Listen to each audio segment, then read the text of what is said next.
Hi, it's Tim Hagen from Progress Coaching, and welcome to another episode for the Coaching Conversations podcast.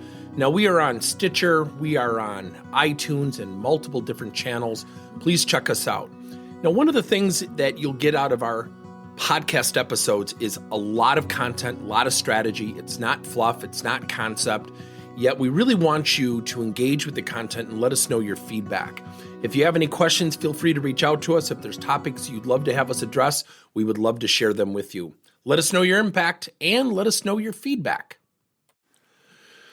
You know, for the past 30 years, I've been teaching leaders how to coach, and running alongside that career has been my passion for coaching boys volleyball.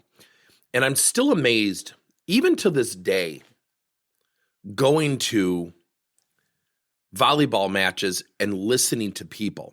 Now, I happen to be certified in DISC, which is a behavioral assessment along with emotional intelligence. And I think about watching these parents, and I watch them and I hear them. And recently I was sitting next to a gentleman, and I actually went to a match by myself. I didn't go. I didn't have a kid in the match.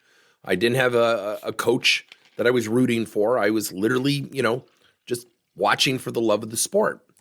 And this gentleman, just every play that went against his kid's team, would complain, he'd yell, he'd scream, he'd yell things at the ref. And he finally turned to me and he said, "Man, this officiating's terrible, isn't it?" I didn't say anything at first, and then I said something to the effect of, "Do you have a kid on the team?" He said, "Yeah, I do." And I said, "Okay."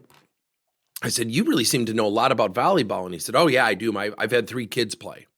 And I said, "Yeah, but what's your personal experience?" He said, "What do you mean?" I said, "Well, what's your experience? Did you play? Did you coach?" And he goes, "Well, no, I didn't play. I didn't coach." I said, "Have you ever officiated a match?" He said, "No. Why?" And I could see his face change. I could see his tone. I could hear his tone change.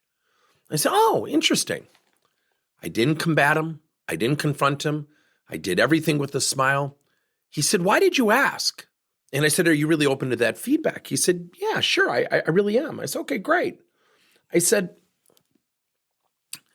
"Have you ever officiated a match and had somebody yell at you for 2 straight hours for about 30, 40, 50 bucks? He said, "No." I said, "You should do it. Do it just one time, not 20 times, not 100 times, just once.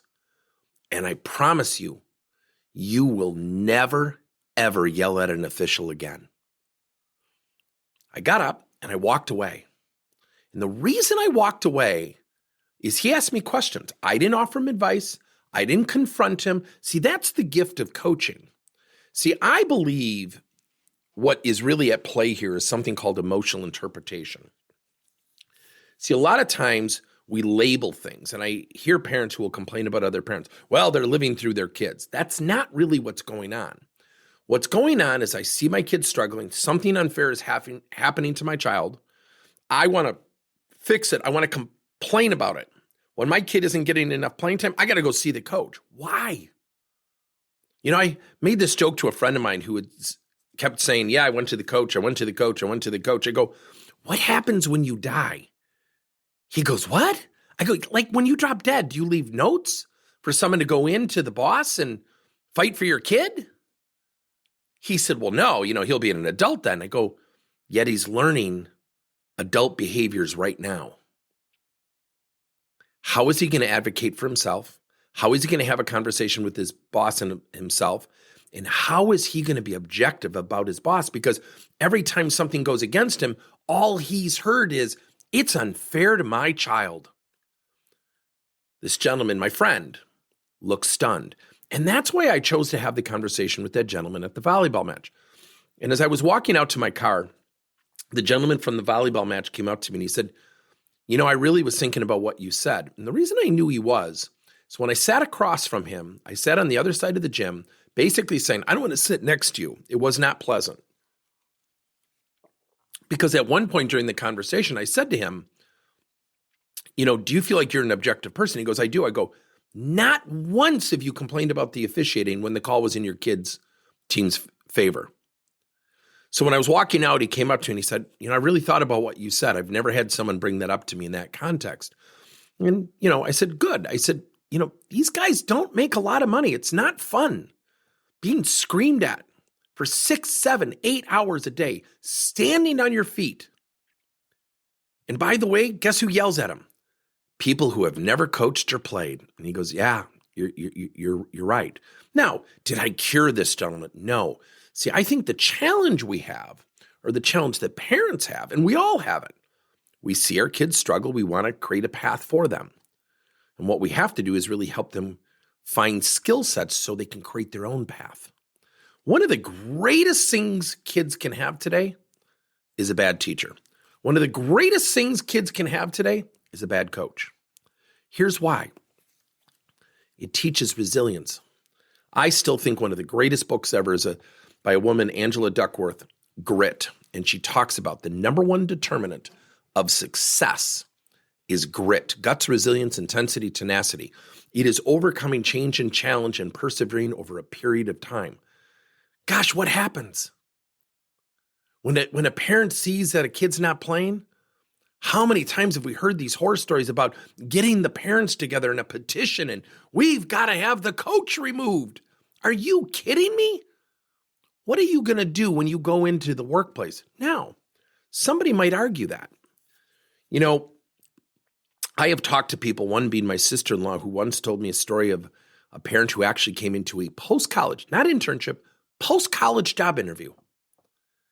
And she literally looked at the mother and said, if you sit down, looked at the child, who's a college graduate, if you have your mother sit down, this interview will be over instantly. You will never be hired here.